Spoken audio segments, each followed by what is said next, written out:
Hello అండి, అందరూ ఎలా ఉన్నారు? ఇవాళ బగారా రైస్ అనేది నా స్టైల్‌లో ఎలా చేస్తాను ఏంటి అనేది చూపిస్తున్నాను. ఆయిల్ అలానే ఘీ అనేది యాడ్ చేసుకున్న తర్వాత హోల్ గరం మసాలా అనేది యాడ్ చేశాను. పట్టా, లవంగం ఇలాంటివన్నీ.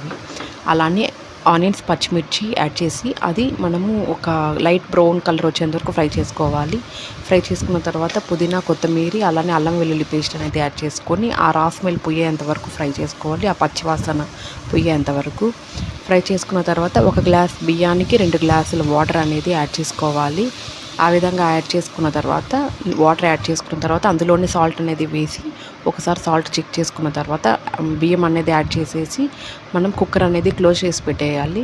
2 విజిల్స్కి ఆఫ్ చేసేస్తే సరిపోతుంది. నేనైతే 2 విజిల్స్కి ఆఫ్ చేసేసి గ్యాస్ మొత్తం పోయిన తర్వాత తీసి మీకు చూపిస్తున్నాను. ఇదిగోండి తీస్తున్నాను, ఒకసారి చూడండి. ఈ విధంగా బాయిల్ అనేది అవుతుంది, కరెక్ట్గా పర్ఫెక్ట్గా అనేది అవుతుంది. అలానే bagara rice with chicken curry